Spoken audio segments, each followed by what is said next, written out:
Of beauty John Keats ने लिखी है। इस कविता में कवि प्रकृति में उपस्थित जो सुंदरता है उसकी तरफ ध्यान देने के लिए लोगों से आग्रह करता है।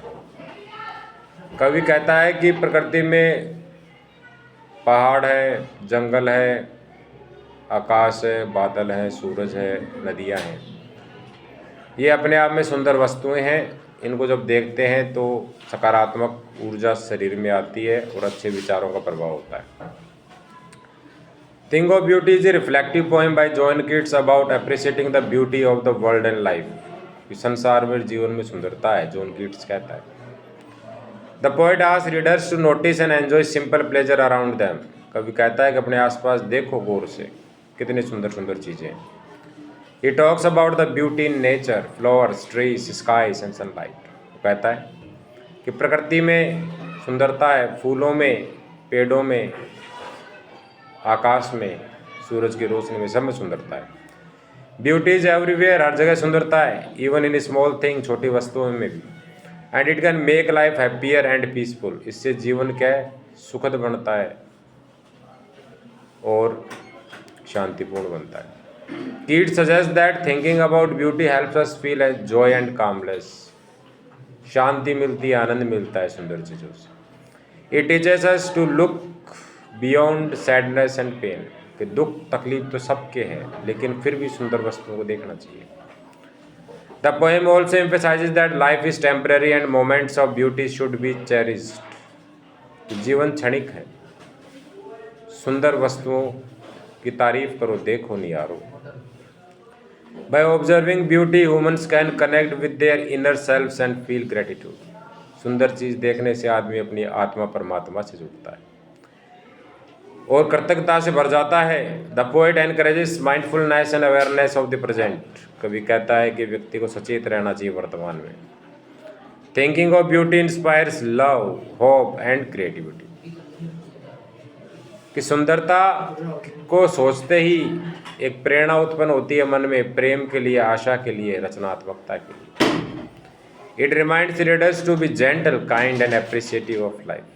कवि कहता है कि व्यक्ति को विनम्र होना चाहिए, दयालु होना चाहिए और जीवन की सराहना करने वाला होना चाहिए। The poem is easy to read but leaves a lasting impression. आसान कविता है लेकिन एक प्रभाव डालती है। It teaches students to value nature, art and daily wonders.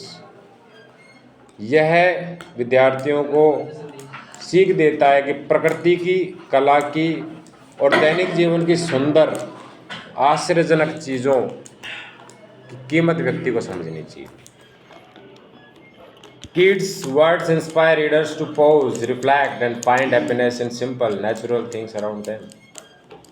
Keats के जो विचार श्रोताओं को, पाठकों को कहते हैं कि तुम रुको, विचार करो और साधारण प्राकृतिक चीज़ें तुम्हारे चारों तरफ हैं, इनके बारे में देखो। The lesson promotes inner piece.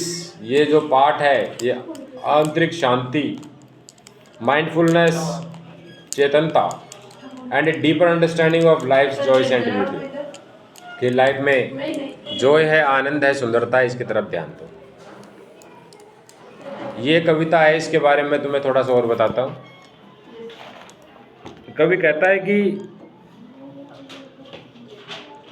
लोगों का ये एक मिथ्या भ्रम है कि भाई कोई पद मिल जाए, कोई धन मिल जाए, उसके बाद जीवन सुंदर होगा। लेकिन कवि कहता है कि उसने पद पे बैठे हुए लोग, धनवान लोग, इन सब के बारे में निष्कर्ष निकाला है, लेकिन निजी जीवन के अंदर क्या है, अशांति है। ऐसे आदमी जिनके पास कोई ज़्यादा पद, ज़्यादा पैसा नहीं है, लेकिन वो प्रकृति से जुड़े हुए हैं और वो उनके पास खुशी का खजाना है। ये संत महात्मा जंगल में रहते हैं, उनके पास न गाड़ी है, न घोड़ा है, न गाड़ी बंगला, कुछ भी नहीं है, कोई बैंक अकाउंट नहीं है, राम भरोसे रहते हैं और अपने आप उनका सब सिस्टम चलता है। तो प्रकृति से जुड़े हुए हैं, प्रकृति की सुंदर वस्तुओं की वो कदर करते हैं। तो हम कह सकते हैं कि जो व्यक्ति प्रकृति से जुड़ा हुआ है, सुंदर वस्तुओं की कदर करता है, उसके विचार भी अच्छे आते हैं, वो जीवन के अंदर सकारात्मक ऊर्जा से भरता है, श्रेष्ठ कर्म करता है, उससे लोग प्रभावित होते हैं और ऐसा ही मैसेज वो लोगों को देता है। वह पद पे आप बैठा हुआ आदमी, कोई धनवान व्यक्ति, कोई पढ़ा लिखा आदमी, जो प्रकृति से दूर है, सब कुछ होते हुए भी वो बेचैन रहता है, क्योंकि प्रकृति सुकून देने वाली है। पद, प्रतिष्ठा और धन ये भय देने वाले हैं। पद पे बैठे हुए को डर लगता है कुर्सी कब छिन जाए, धनवान व्यक्ति को डर लगता है कि धन कब छिन जाए, और इज्जतदार आदमी को डर लगता है कब मेरी बेइज्जती हो जाए। ये डरे हुए लोग रहते हैं। संत महात्मा और प्रकृति प्रेमी होते हैं, वो डर से दूर रहते हैं।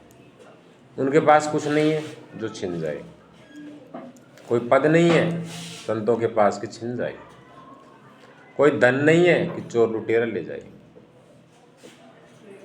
और बेवजह कोई उनकी बेइज्जती भी क्यों करेगा, क्योंकि वो राम के नाम में अपना मन लगा चुके हैं। तो सुंदर वस्तुएं हमेशा ही विद्यमान है इस प्रकृति